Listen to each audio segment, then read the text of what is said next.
Hello and welcome everyone. Today we are going to learn about the clavicle.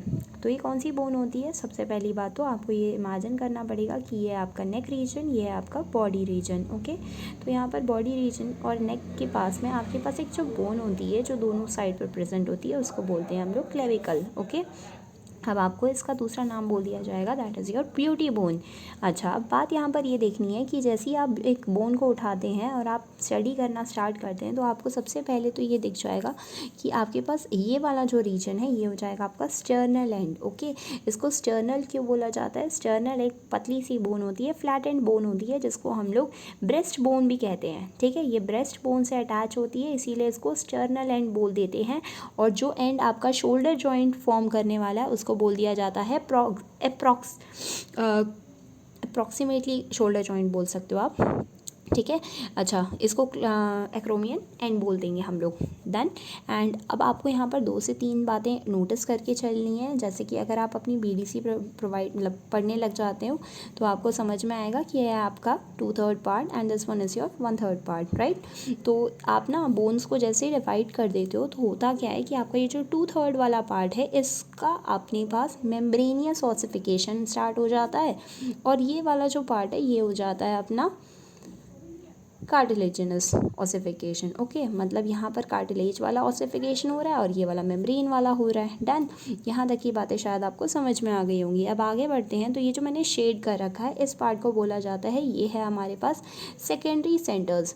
ठीक है, अच्छा, ये वाला जो पार्ट है इसको भी सेकेंडरी सेंटर बोल दिया जाता है, ये बट मेजरली ये प्रेजेंट नहीं होता है। बात सिर्फ इतनी सी याद रखनी है आपको कि आप जब बीडीसी पढ़ेंगे तो आपको पता चलेगा कि आपके पास यहाँ पर 2 सेंटर्स होते हैं जिनको प्राइमरी सेंटर्स बोला जाता है। ये ऑसिफिकेशन सबसे पहले होते हैं, that is in the 5th and 6th week. ठीक है, और ये फ्यूज़ हो जाते हैं 45th डे पे। ये बात आपको याद रखनी पड़ेगी।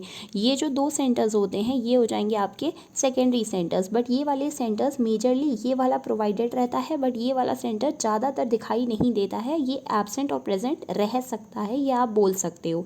ठीक है, अच्छा, अब बात यहाँ पर ये हो जाती है कि दोनों के दोनों बोन्स में क्या डिफरेंस है। तो ये मतलब दोनों के दोनों सेंटर्स में क्या डिफरेंस है और कौन से सेंटर्स? सेकेंडरी सेंटर्स में। तो ये वाला जो है हमारे पास भी 20 ईयर्स बाद फ्यूज़ होना स्टार्ट करता है, और उसके बाद जैसे जैसे ऑसिफिकेशन होते जाता है 25th ईयर पे जाके ये फ्यूज़ कर जाएगा। ओके, ठीक है, मतलब जब आप 20 साल के हो जाएंगे तब आपका सेकेंडरी सेंटर फ्यूज़ होना स्टार्ट होगा एंड देन आपका वो ऑसिफाई होगा, और ऑसिफाई होते होते वो जब आप 25 ईयर्स के हो जाएंगे तब वो फ्यूज़ कर जाएगा। डन। यहाँ तक की बातें शायद समझ में आ गई होंगी। ये तो प्रेजेंट होता है, बट ये वाला जो सेंटर होता है ना ऑसिफिकेशन का, सेकेंडरी वाला, इसमें क्या हो जाता है कि ये मे और मे नॉट बी प्रेजेंट वाली बात आ जाती है। यहाँ पर आप देख सकते हो कि आपका ये 20 ईयर्स में इमीडिएटली, मतलब जैसे ही आप 20 साल हो गए तो आपका फ्यूज़ करना स्टार्ट हो जाएगा। ये ऑसिफाई करता है और एकदम से अपने आप को फ्यूज़ कर लेता है, ये बात आपको याद रखनी पड़ेगी। That's it. अब इसके बारे में कुछ इंपॉर्टेंट पॉइंट्स आ जाते हैं जिनको हम लोग पेक्यूलैरिटीज़ बोल देंगे। तो क्लेविकल एक ऐसी बोन होती है जो कि आपके पास एक लॉन्ग बोन होती है, only 1 bone to lie horizontally, मतलब आपके जितने भी लॉन्ग बोन्स होते हैं ना वो सारे के सारे वर्टिकल होते हैं। आपने पढ़ा होगा शायद जनरल एनाटमी में, दैट इज़ वो वर्टिकल पोजिशंस में रहते हैं। कौन? आपके लॉन्ग बोन्स। ठीक है, ये याद रख लेना। बट ये जो एक बोन होती है दैट इज़ योर क्लेविकल, ये हमेशा हॉरिजॉन्टली प्रेजेंट होती है। ये एक इकलौती बोन है जो हॉरिजॉन्टली प्रेजेंट है, which is also called as a long bone. वैसे तो शॉर्ट ही होती है, दिखने में तो शॉर्ट लगेगी, बट ये लेंथ वाइज लॉन्ग होती है, इसलिए हम इसको लॉन्ग बोल देते हैं। ठीक है, दूसरी बात जो आपको याद रखनी है दैट इज़ योर सबक्यूटेनियस होती है, ये थ्रू आउट पूरी की पूरी सबक्यूटेनियस रहेंगी। Done. And the next thing which is the most important आप बोल सकते हो, तो ये सबसे पहली बोन होती है जो पूरे बॉडी में ऑसिफाई होना स्टार्ट होती है। ठीक है, अच्छा, अब बात यहाँ पर ये आ जाती है कि नेक्स्ट वाली बात क्या बोली जा रही है। ये एक लौती ऐसी बोन है जो मेम्ब्रेनियस ऑसिफिकेशन शो करती है। यहाँ पर मैं अभी अभी आपको बताकर चली थी कि आपके पास 2/3 पार्ट जो है वो वाला आपका मेम्ब्रेनियस ऑसिफिकेशन करता है, तो यहाँ पर भी वही चीज़ आपको लिख कर दिखाई गई है, दैट इज़ यहाँ पर एक लौती ऐसी बोन है जो ऑसिफाई करती है मेम्ब्रेन में। ठीक है, अच्छा, नेक्स्ट चीज़ आ जाती है आपको ये बताना है कि कितने प्राइमरी सेंटर होते हैं, कितने सेकेंडरी सेंटर्स होते हैं। तो ये आप यहाँ पर देख चुके हैं कि हमने कितने बना रखे थे, दैट इज़ हमारे 2 प्राइमरी सेंटर्स हैं और 2 सेकेंडरी सेंटर्स होते हैं। कभी कभार एक सेंटर सेकेंडरी वाला प्रेजेंट नहीं होगा, ऐसा भी हो सकता है। ठीक है, नेक्स्ट बात आपको जो याद रखनी है that is your no medullary cavity present over here, ठीक है। अच्छा, नेक्स्ट बात आप याद रख लेना, that is your pierced by the mid supraclavicular nerve.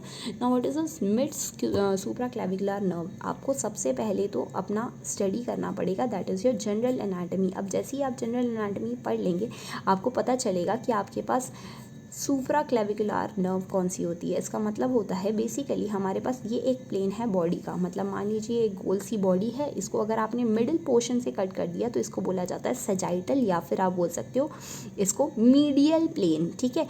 इस वाले को बोल दिया जाता है ट्रांसवर्स। अगर आपने किसी भी बॉडी को आगे और पीछे की तरफ डिवाइड कर दिया उसको बोला जाएगा कोरोनल प्लेन। तो आपको प्लेन्स याद हो जाने चाहिए, और आपको दूसरी चीज़ जो याद हो जानी चाहिए दैट इज़ योर कौन सी वाली को सुप्रा बोलते हैं, कौन सी वाली को इंफ्रा बोलते हैं, क्या टर्म्स होते हैं, टर्मिनोलॉजी आपका क्लियर होना चाहिए। उसके आगे हम लोग वैसे वैसे प्रोसीड करेंगे। डन। अच्छा, नेक्स्ट चीज़ जो हम देखने जा रहे हैं that is your receives weight via the lateral 1/3। अच्छा, लैटरल 1/3 क्या होता है पहले तो ये देख लेते हैं। देखिए, पहले आपके पास आ जाता है ये वाला एंड, जो भी पार्ट बॉडी के मिड लाइन को टच कर रहा होगा उसको मीडियल एंड डिक्लेयर कर देंगे, ठीक है। यहाँ पर मैंने मीडियल लिखा है, मीडियन लिखा है, the one and the same thing. अच्छा, अब नेक्स्ट चीज़ आ जाती है एक्रोमियन वाला, मतलब ये साइड वाली जो चीज़ हो जाएगी इसको हम बोल देंगे लैटरल वाला एंड। लैटरल एंड का मतलब होता है बॉडी से दूर जाने वाली चीज़, उसको हम लैटरल एंड बोलते हैं, ठीक है। अच्छा, अब बात यहाँ पर ये आ जाती है कि ये रिसीव करेगा लैटरल एंड से, मतलब लैटरल 1/3 जो एरिया है आपके पास, इस वाले पार्ट को बोल दिया जाएगा कि यहाँ पर ये है हमारे पास कोराकोक्लेविकुलर लिगामेंट, ठीक है। ये आप बस याद कर लीजिएगा कि आपके पास एक लिगामेंट होती है। जैसे ही मैं आपको अगर आगे वीडियोस चाहिए तो आप बता सकते हैं, मैं आपको टर्मिनोलॉजीज क्लियर करवा दूंगी, ठीक है। अच्छा, सबसे पहली चीज़ होती है कोराकोक्लेविकुलर लिगामेंट। अब ये कहाँ पर प्रेजेंट होता है, तो coracoclavicular ligament is present towards the lateral part. जो लैटरल वाली पार्ट बोली थी मैंने, यहाँ से होता हुआ हमारा एक लिगामेंट जाता है जिसका नाम है कोराकोक्लेविकुलर लिगामेंट। डन। नेक्स्ट चीज़ जो हम देखने जा रहे हैं दैट इज़ योर, अब ये करता क्या है, कोराकोक्लेविकुलर लिगामेंट पढ़ तो लिया हमने, बट ये करेगा क्या, ये ट्रांसमिट करेगा हमारा वेट, ठीक है। अच्छा, किसको ट्रांसमिट करेगा, मीडियल 2/3 को ट्रांसमिट करके दे देगा। यहाँ तक की बातें शायद समझ में आ गई होंगी, ठीक है। अच्छा, बात याद रखना बस कि हमारा जो 2 पार्ट होता है दैट इज़ फर्स्ट पार्ट हो जाएगा हमारा लैटरल वाला जिसको 1/3 बोल देंगे, ठीक है। अच्छा, यहाँ पर आ जाते हैं। अब आप इसमें कंफ्यूज मत हो जाइएगा कि ये वाला 1/3 क्यों मार्क करा था, ये वाला 2/3 क्यों मार्क करा था, और इस बार आप यहाँ पर 1/3 क्यों बोल रहे हो, यहाँ पर 2/3 क्यों बोल रहे हो। तो ये वाली चीज़ें ऑसिफिकेशन को रिलेटेड है, तो ये वाली डिफरेंट चीज़ें हैं। अब मैं जो मार्क करने जा रही हूँ this is the different thing, ठीक है। ये है आपका 1/3 लैटरल पोजीशन, ये है 2/3 मीडियल पोजीशन, प्लीज़ ये याद रखिएगा, ठीक है।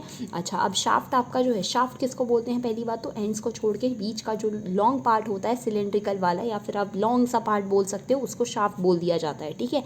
अच्छा, अब यहाँ तक की बातें समझ में आ गई। अब लैटरल पार्ट जो होता है उसको आप बोल दोगे किस तरीके से, दैट इज़ योर 1/3 आपका फ्लैटेंड पार्ट होता है फ्रॉम अबव डाउनवर्ड्स। अच्छा, एक मिनट, अबव डाउनवर्ड्स का क्या मतलब हुआ, अबव डाउनवर्ड्स का मतलब होता है ये वाला जो रीजन होता है ना, ये थोड़ा ऊपर की तरफ से इस तरीके से आएगा। देखना आप, आपका शोल्डर और क्लेविकल का जो डिस्टेंस है ना वो थोड़ा एस टाइप का होगा, मतलब इस टाइप का होगा। तो अबव डाउनवर्ड्स मतलब है ऊपर से नीचे आते वक्त आपको थोड़ा सा लैटरली 1/3 वाला पार्ट फ्लैटेंड दिखाई देगा, ठीक है। क्या यहाँ तक की बातें समझ में आ गई हैं, प्लीज़ एक बार हाँ या ना बोल दीजिएगा कमेंट सेक्शन पे, ठीक है। आगे अगर आपको कंटिन्यू करवाना है तो मैं आपकी सीरीज़ को कंटिन्यू करवा दूँगी अगर ये बात समझ में आ रही है तो, और एल्स आपको अगर ये बोन्स के साथ चाहिए तो मैं आपको ये बोन्स के साथ भी डिटरमाइन करवा के दे दूँगी और आपको डायग्रामेटिक प्रेजेंटेशंस भी दे दूँगी। Okay, thank you, keep learning, keep hustling.